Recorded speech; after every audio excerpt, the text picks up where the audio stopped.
I'm Dr. Diana Visentin, and I took the chelation course 3 years ago. I felt the instructors were fantastic. When somebody is interested in doing chelation as part of their practice for the benefits of chelation, you really want someplace that is centralized. You want to be educated by people who are qualified and experienced in chelation, and I was really satisfied with the course offered through ACAM. It gave me a great foundation and a good literature base as well to make me feel confident that I was able to do the therapy. I'm a somewhat traditionally educated physician. I practice internal medicine in a town north of Toronto, Barrie, Ontario. And one of the challenges that I felt after I completed the course was, where do I get my components? And that's going to be a challenge for anybody in any given city, but that adequately dealt with by the educators. Their role is simply to give one a good educational basis in chelation, go through the history of chelation, how to dose the product, which products are included, and side effect profiles are, and what to be careful of, and how to deliver it safely. I found it over the years to be a very safe product to give. I am somewhat particularly specific in who I offer it to, but anybody who wishes to undertake chelation in my practice is free to do so. But I do offer what I know about the literature and the validation of chelation therapy. I'm actively involved in the TAC2 trial, and I became interested in chelation therapy after the first trial to assess chelation therapy. The TACT trial was published in 2013 by Dr. Gervasis Lamas.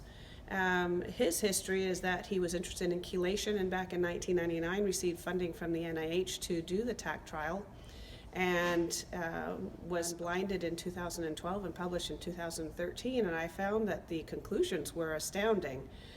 Why it wasn't taken up by the medical community is completely understood by myself. It's not as simple as writing a product name and milligrams and giving a piece of paper to a patient and having them go to the local pharmacy to get a medication. It's much more involved than that.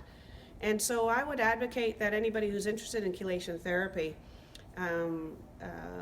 undertake the ACAM course to become certified as a chelation practitioner. That, I think, is very essential. The TAC trial revealed that, especially in the diabetic population, those who've had a myocardial infarction only need to treat 6.5 people, or somewhere between 6 and 7 people, to prevent one adverse event, being another heart attack or revascularization procedure and so forth. These numbers are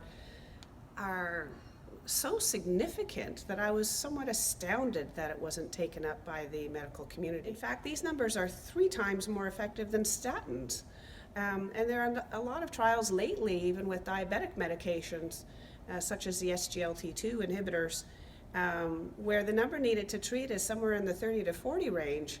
And yet this has now become part of our guidelines and so forth. But nowadays, nothing surprises me. Sometimes people just want to take the easy route to help people. Certainly chelation therapy is much more complicated than simply prescribing a medication.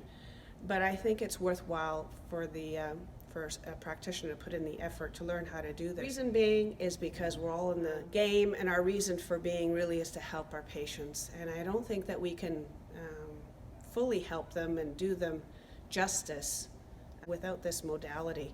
Fortunately, the TAC2 trial, which I'm one of the lead recruiters in Canada, will show this benefit. And the other thing that Dr. Lamas is doing in the TAC2 trial is really sorting out the process and the prescription, if you will, of chelation therapy.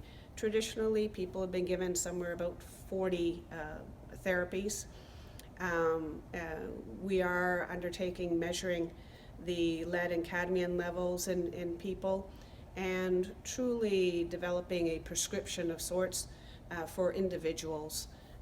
I found it to be very, very safe. The only caveat with respect to chelation therapy is not to give it fast. That's really the only thing that people need to be aware of, especially if it's disodium EDTA. It really should be given slowly. I've had it myself and know how one can feel if it's given a bit too fast, but because of the risks with hypocalcemia and hypoglycemia and hypotension, it really just needs to be given its time. Other than that, there's no concerns, and in fact many people feel much better after they get chelation therapy, and I have a lot of people coming back for return therapies. I have an internal medicine practice, but I'm also developing my practice to incorporate integrated medicine. Being a lifelong learner, and even today at the conference today, I've continued to learn more and more, and those tools and